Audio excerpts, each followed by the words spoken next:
छोटू नाम का लड़का अपनी माँ निर्मला और बहन पिंकी के साथ रहता था। उसके पिता किशन बहुत बड़े शराबी थे। वो रोज शराब पीते और छोटू और उसकी माँ से मारपीट किया करते थे। एक रात किशन शराब पीकर घर आता है। उस दिन निर्मला उसे टोकती है, तुम्हें मुझ पर और बच्चों पर जरा सी भी दया नहीं आती, जब देखो तब शराब पीकर आ जाते हो। इस बात पर किशन को गुस्सा आ जाता है और वो निर्मला को मारने लगता है और कहता है, तेरी इतनी जुर्रत मेरे और मेरी शराब के बारे में बोले? इस घर में रहना है तो चुपचाप पड़े रहो, और हाँ, खबरदार अगर मेरी शराब के बारे में कुछ कहा तो जान ले लूंगा तुम तीनों की। तो ले लो ना जान, वैसे भी क्या बचा है हमारी जिंदगी में, सब कुछ तो बिक गया, बच्चों का स्कूल छूट गया, लेकिन तुमसे ये शराब नहीं छूटती। मुझे तो डर है कि कहीं बच्चे भी ना बिगड़ जाएं। तुम सब नौटंकी करते हो। अरे इतना ही खराब हूँ तो छोड़ दो मुझे और जाकर रह लो कहीं और। ऐसा कहकर किशन वहाँ से चला जाता है। उधर निर्मला और किशन की आवाजें सुनकर छोटू और उसकी बहन भी जाग जाते हैं और रोती हुई निर्मला के पास आते हैं। माँ, क्या हुआ? तुम क्यों रो रही हो? क्या फिर पिताजी ने तुम्हें मारा? वो बहुत गंदे हैं, वो तुम्हें बहुत परेशान करते हैं। जब मैं बड़ा हो जाऊंगा तो इन सब बातों का बदला जरूर लूंगा, तुम चिंता ना करो।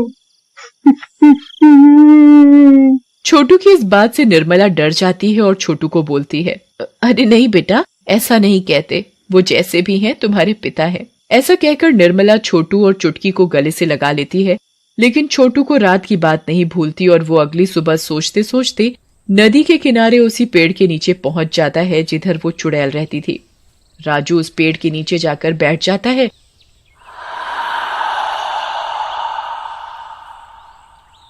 तभी चुड़ैल बाहर निकलती है। कौन है तू लड़के, और यहाँ क्यों आया है? क्या तुझे पता नहीं मैं कौन हूँ? मुझे पता है, तुम चुड़ैल हो और लोगों को मार डालती हो। लड़के बहुत बहादुर है तू। क्या तुझे मुझसे डर नहीं लगता? क्या कह रही हो तुम? लगता है तुम्हें भी मुझ पर हंसी आ रही है। मेरी हालत है ही ऐसी कि कोई भी हंसेगा। वैसे भी दुनिया दूसरों पर हंसती है। छोटू को इस तरह की बातें करती देखकर चुड़ैल कुछ सोच में पड़ जाती है और बोलती है, लगता है बेटा तुम किसी बड़ी मुसीबत में फंसे हो। बताओ मुझे, शायद मैं तुम्हारे किसी काम आ सकूं। फिर छोटू चुड़ैल को सारी बात बताता है, जिसे सुनकर चुड़ैल को गुस्सा आ जाता है। तुम्हारे पिता तो सचमुच में राक्षस हैं। भला कोई अपने बीवी बच्चों के साथ ऐसा करता है? उन्हें तो सबक जरूर सिखाना चाहिए। चुड़ैल मौसी, वो तो मैं भी चाहता हूँ, लेकिन कैसे? मैं तो अभी बहुत छोटा हूँ। छोटू, तुमने मुझे मौसी कहा, मुझे बहुत अच्छा लगा। मैं अब तुम्हारी मदद जरूर करूंगी। जाओ, तुम घर जाओ, मैं कुछ करूंगी। ऐसा कहकर चुड़ैल छोटू को घर भेज देती है। छोटू के जाने के बाद, कितना प्यारा बच्चा है ये, और इसका नासमिटा बाप इसको परेशान करता है। उसको तो मजा जरूर चखाना पड़ेगा। आज रात ही कुछ करती हूँ। उधर रात में किशन फिर से शराब पीकर घर आता है और निर्मला को मारने लगता है। ले, ये ले, ले और ले। लेकिन तभी चुड़ैल अदृश्य रूप में वहाँ आ जाती है और किशन को धक्का दे देती है। अरे मर गया रे, मेरी कमर। किसने धक्का दिया मुझे? इस बात पर निर्मला को हंसी आ जाती है और वो बोलती है, किसी ने धक्का नहीं दिया तुम्हें शराबी जी, खुद ही गिरे हो नशे में। निर्मला की इस बात पर किशन को गुस्सा आ जाता है और फिर से निर्मला को मारने के लिए आगे बढ़ता है। पागल औरत, एक तो मुझे लग गई है, ऊपर से हंसती है। मैं तुझे छोड़ूंगा नहीं। ऐसा कहकर किशन निर्मला की तरफ बढ़ता है, लेकिन चुड़ैल उसे वहीं पटक देती है। इस बार किशन बेहोश हो जाता है। शोर सुनकर छोटू भी बाहर आ जाता है और खुश होकर ताली बजाने लगता है। खूब मजा आया, खूब मजा आया। खूब मजा आया, खूब मजा आया। चुड़ैल भी अदृश्य रूप से बाहर आ जाती है। चुड़ैल को देखकर निर्मला डर जाती है और छोटू को पकड़ लेती है। चुड़ैल, ये यहाँ कैसे आई? छोटू, मेरे पास आजा। माँ माँ, तुम इनसे डरो मत, ये तो चुड़ैल मौसी है, मैं इन्हें जानता हूँ, ये नदी किनारे रहती हैं। निर्मला बहन, तुम डरो मत, ये छोटू सही कह रहा है, इसी के कहने पर मैं यहाँ आई हूँ। फिर चुड़ैल निर्मला को अपने और छोटू के बीच हुई सारी बात बताती है, जिसे सुनकर निर्मला छोटू को गले लगा लेती है। छोटू मेरे बेटे, तू इतना छोटा है फिर भी माँ की इतनी चिंता है। तेरे जैसा बेटा पाकर मैं धन्य हो गई। उन दोनों को ऐसे रोता देखकर चुड़ैल को भी रोना आ जाता है और वो निर्मला को बोलती है, तुम माँ बेटे का प्यार देखकर मुझे भी रोना आ गया। तुम चिंता न करो बहन, मैं तुम्हारे पति को सुधार के ही दम लूंगी। ऐसा कहकर चुड़ैल किशन के शरीर में समा जाती है और फिर किशन उठ जाता है। हाय हाय, ये किसने मुझे ऐसे मारा? देखो ना, मेरे नाजुक शरीर को जगह जगह से तोड़ डाला है। हाय, अरे माँ, ये पिताजी औरतों की तरह क्यों कर रहे हैं? क्या हुआ इनको? फिर किशन घर से निकल जाता है। घर से निकलते ही किशन के दोस्त रवि और पूरन उसे मिलते हैं और उसे बुलाते हैं। अरे किशन भाई, कहाँ जा रहे हो? कई दिनों से मिले नहीं, जरा हमारे पास भी आओ। हाय हाय मेरे आशिक, आजा मेरे पास, इतना बेकरार क्यों है? अरे रवि भैया, इसको क्या हुआ है? ये औरतें जैसे क्यों कर रहा है? हम तो कहत है भाग लो, कहीं अपनी इज्जत का जनाजा ना निकल जाए। ऐसा कहकर रवि और पूरन वहाँ से भाग जाते हैं। उधर किशन भी रात में कहीं चला जाता है। अगली सुबह किशन वापस गांव आता है। उधर रात में हुई छेड़खानी के बारे में रवि और पूरन गांव वालों को बताते हैं। तभी सरपंच जी भी वहाँ आ जाते हैं। सरपंच जी को देखकर किशन उनकी तरफ बढ़ता है। हाय हाय, क्या जवानी से फरक उठा है, एक बार मेरे पास तो आजा, मेरी जवानी के छटके। आजा राजा बंगले के पीछे मेरी बेरी के नीचे, आजा आजा। बड़ा ही अश्लील हो गया है ये किशन, लगता है इसको शराब चढ़ गई है, इसका नशा उतारना पड़ेगा। सरपंच जी के कहने पर गांव वाले पानी से भरी बाल्टी लाते हैं और किशन के ऊपर फेंक देते हैं। किशन पूरा गीला हो जाता है।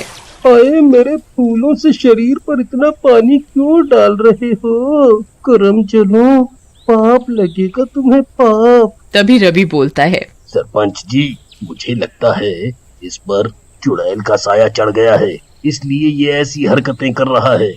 मैं तो कहता हूँ गांव के पुजारी को बुला लो। फिर गांव वाले गांव के पुजारी जी को लेकर आते हैं और उन्हें किशन के बारे में सारी बात बताते हैं, जिसे सुनकर पुजारी जी बोलते हैं, मुझे लगता है ये किसी चुड़ैल का मामला है, तुम सब लोग इस किशन को बांध दो, मैं देखता हूँ। फिर सब गांव वाले मिलकर किशन को बांध देते हैं और पुजारी जी भी ध्यान लगाकर बैठ जाते हैं। थोड़ी ही देर में चुड़ैल किशन के शरीर से बाहर आ जाती है। चुड़ैल, बता, इस किशन के शरीर में क्यों आई है? बाहर आ और सारी बात बता, क्यों परेशान कर रही है? इस दुष्ट ने शराब के नशे में छोटू और अपने परिवार का जीना मुश्किल कर दिया था। इसी को सबक सिखाने के लिए मैं इसके शरीर में रह रही थी। तू आ तो गई है चुड़ैल, लेकिन जा नहीं पाएगी, मैं तुझे भस्म कर दूंगा। तब तक छोटू और निर्मला भी आ जाते हैं और पुजारी जी को रोक लेते हैं। जरा ठहरिए पुजारी जी, आप इस अच्छी चुड़ैल को तो भस्म करने जा रहे हैं जिसने हमारी मदद की, लेकिन इस शराबी किशन का क्या? बोलो, जो मुझे और मेरे बच्चों को मारता पीटता है। निर्मला की बात सुनकर पुजारी और गांव वाले चुप हो जाते हैं। तभी किशन को होश आ जाता है और वो पछताते हुए बोलता है, निर्मला, मुझे माफ कर दो, मुझसे बहुत बड़ी गलती हो गई, मैंने तुम्हारे और बच्चों के साथ बुरा बर्ताव किया, मैं शराब छोड़ दूंगा। मेरे यहाँ आने का मकसद पूरा हुआ, अब मैं चली।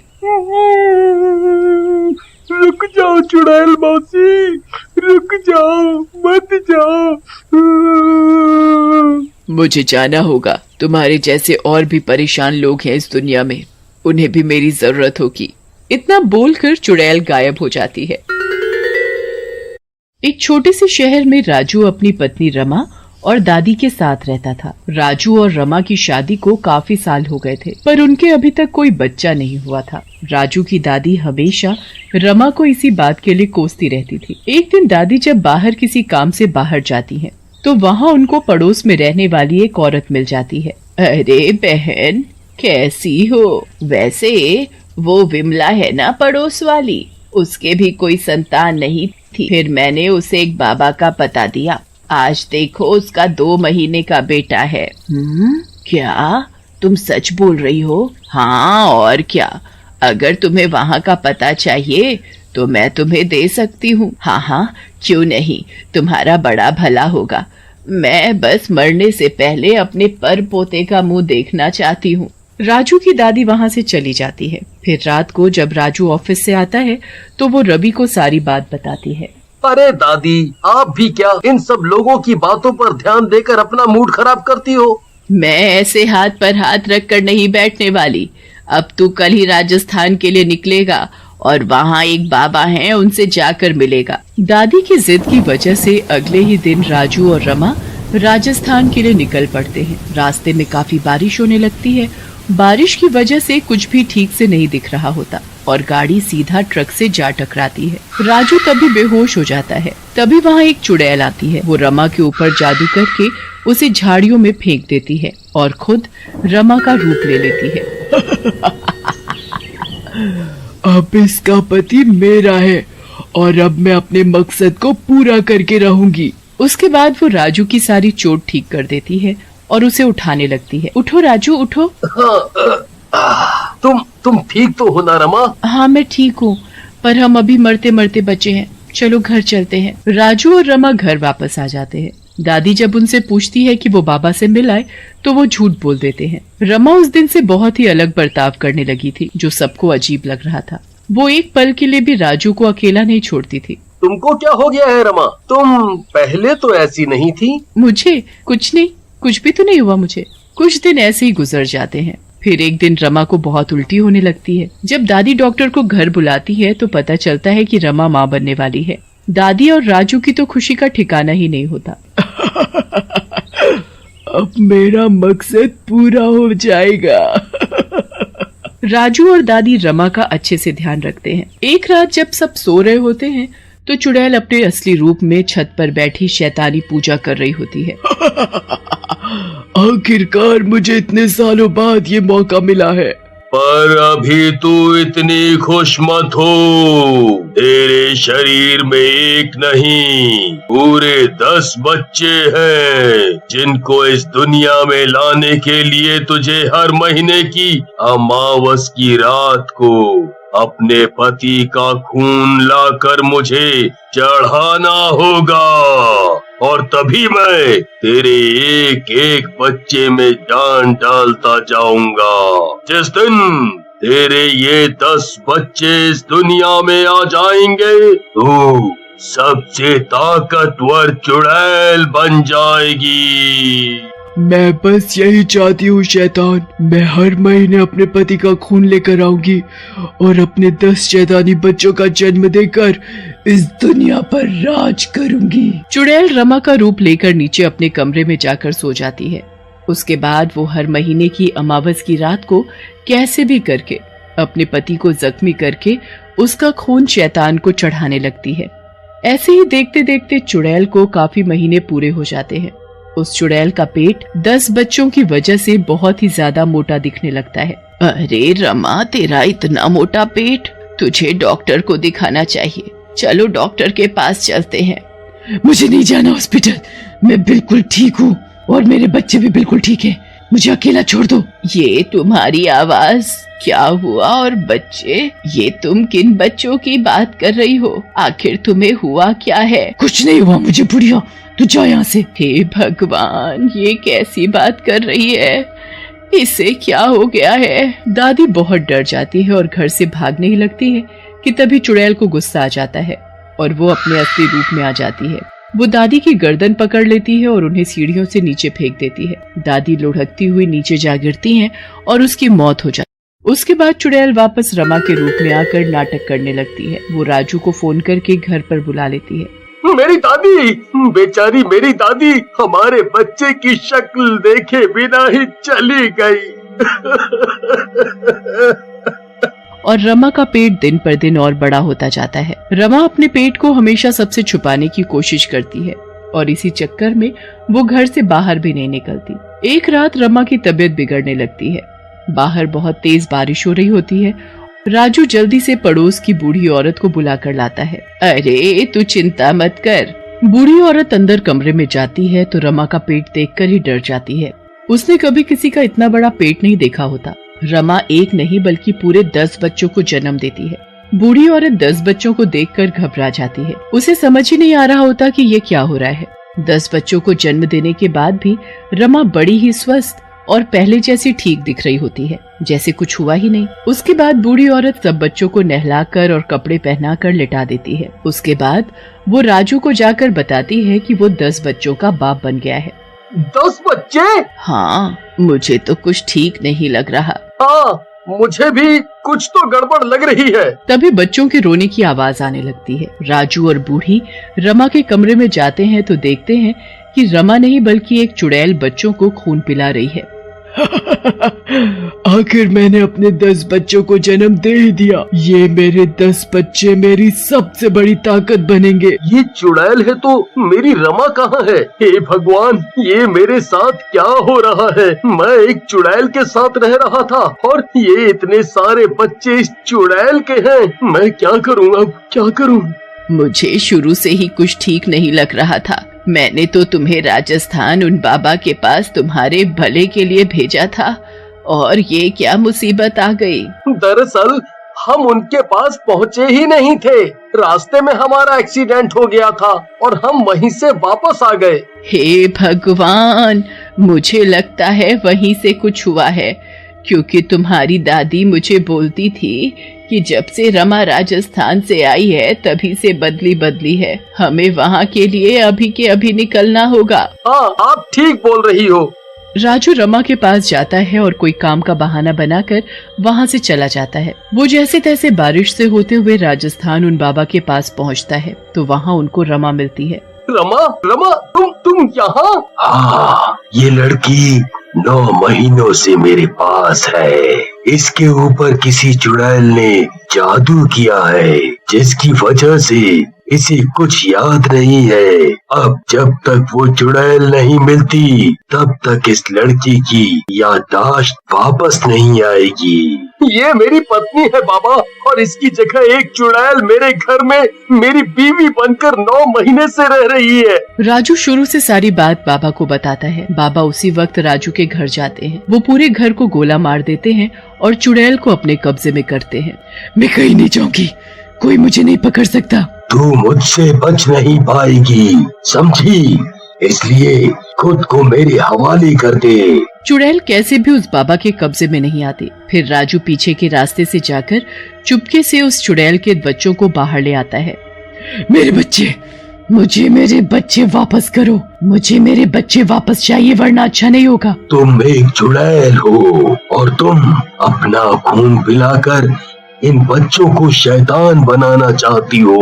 मैं इन बच्चों के साथ कुछ भी ऐसा नहीं होने दूंगा और तुम्हें यहाँ से जाना होगा। नहीं नहीं नहीं, मैं कहीं नहीं जाऊंगी। बाबा अपने झोले से एक छोटी सी बोतल निकालते हैं और मंत्र पढ़ने लगते हैं। चुड़ैल बहुत चीखती चिल्लाती है, पर बाबा की शक्ति उस वक्त उस चुड़ैल की शक्ति से ज्यादा होती है, क्योंकि चुड़ैल के 10 बच्चे उस बाबा के पास होते हैं। बाबा उस चुड़ैल को बोतल में बंद कर लेता है। चुड़ैल के बंद होते ही रमा के ऊपर से चुड़ैल का जादू खत्म हो जाता है और उसे सब कुछ याद आ जाता है। अब तुम्हें चिंता करने की कोई जरूरत नहीं। इस चुड़ैल को मैं अपने साथ ले जा रहा हूँ। तुम दोनों अब इन 10 बच्चों के साथ खुश रहना। और हाँ, इन बच्चों